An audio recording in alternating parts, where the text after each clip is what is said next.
It's just such a hard addiction because it's legal.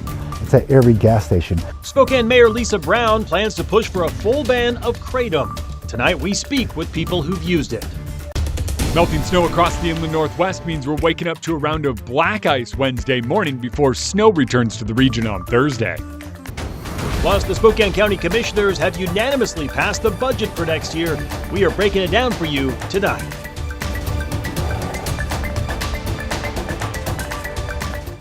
Good evening and thank you for joining us for KREM 2 News at 5 tonight. I'm Mark Hanrahan. First up tonight, the city of Spokane is looking to mark a first in the state, banning the sale of kratom.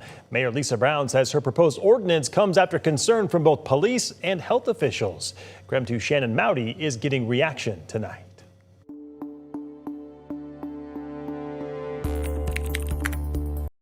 It's seemingly everywhere if you know to look. Kratom has become a popular and easily accessible drug, legal and largely unregulated. I think it's a hard drug. You know, I in my head, I viewed myself as being sober, but that's definitely not like, you know, anything that makes you feel like heroin and that gets you addicted and makes you have withdrawals like heroin. That's an issue. Joseph Rohr says he had kicked heroin addiction and was focused on a healthy life. That's why kratom in health and wellness stores piqued his interest. It was advertised a lot, like a lot of positive stuff, so I was kind of curious, you know. But then, a decade sober, he found himself addicted again. 10 years, yeah, and I didn't want to tell my family, you know.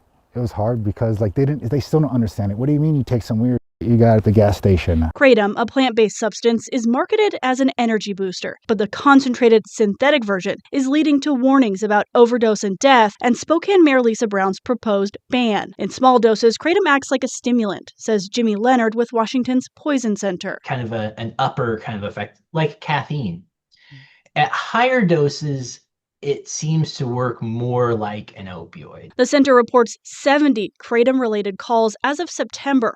Last year, they took 56 calls total. We at the Poison Center have been consulted more and more on 7-hydroxymetragenine, and especially in young kids who have almost died. It's just such a hard addiction because it's legal.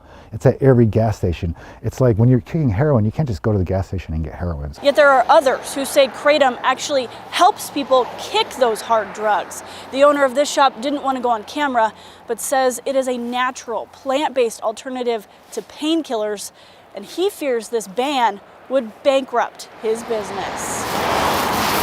The ordinance was just introduced Monday, but already Councilmember Michael Cathcart says he'll vote no until he sees more research. What frustrates me is sitting up here getting lectured saying we need to hand out glass pipes to users on the street, but we're going to ban kratom that's used for harm reduction. Right now, the ordinance isn't on any council agenda for discussion or vote.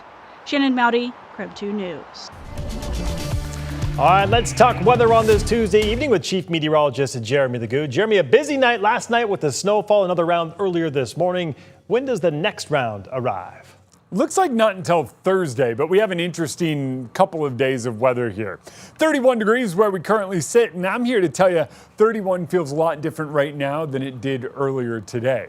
Those temperatures are starting to slide, and by the time we get to tomorrow morning, we're talking a big change. So we're close to freezing everywhere. Close to freezing, but with cold air teeming in from Canada. You can see everything just moving from north to south in our satellite imagery. You overlay radar and you find some of the snow that moved through last night and early this morning. You look out over the ocean and you see our next round headed our way. Temperatures overnight, because of that cold air moving in, fall back into the 20s. That means it's pretty likely we see a little bit of patchy freezing fog, and it's also pretty likely that we see a few spots with black ice. Think of it this way. If your roads are wet tonight, it is probable that you wind up with a few spotty patches of some of that black ice by the time you get out the door tomorrow morning. By tomorrow afternoon, warm, 35 degrees after that fog moves out. By the time we get to Thursday, our next round of snow moves in, and by Friday, we're talking rain and warmer temperatures across the entire region. All right, sounds good, Jeremy. We'll check back in with you later in the show tonight. Well, tonight we are taking a closer look at Spokane County's recently approved budget for next year. Our chief journalist, Amanda Rowley, has more to the story tonight, explaining why your county garbage bill is going up, even though your property taxes are not.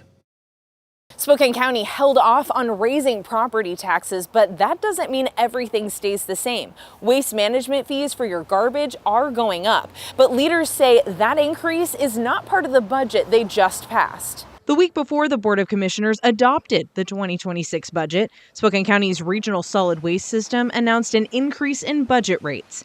Starting January 1st, garbage rates will increase by 4% and yard waste by 10%. And a new $30 special handling fee for specific appliances will be implemented. When asked how residents might view these fee increases as equivalent to a property tax rise, Commissioner Josh Kearns explained that Waste Management operates as an enterprise fund, essentially a self-funded business unit, one that's separate from the county's general fund. He stressed that Waste Management must cover its own expenses. They operate as a business, and so that is a fee for service that they offer. The cost for them to do business has gone up. They have vendors that they have to pay, the hauling, the gasoline, the maintenance on their equipment, their revolving funds that they have. And so those are things that they have to calculate into their operation. The county's budget also accounts for cutting 120 positions primarily through attrition. But Commissioner Kearns says many of these positions were already vacant. Do you think the county will remain efficient with that reduction, even as the county continues to grow? I do. We are implementing a lot of new software programs that are going to help us become more efficient, be able to track our spending, track our resources. Our enterprise resource planning software is going live at the end of the year. So that's going to be a huge benefit for us to be able to track truly everything across the county. More efficient with new technology that doesn't require as many bodies. Correct. The bottom line, next year's budget has no major service cuts, no reduced public safety response, and no property tax hike. Amanda Rowley, KREM 2 News. Still ahead, growing concerns on both sides of the aisle as Congress launches an investigation into President Trump's strikes on boats in the Caribbean. Just be prepared for changing conditions at all times. And we are reminding you about road safety during this winter season. That story coming up in just 6 minutes.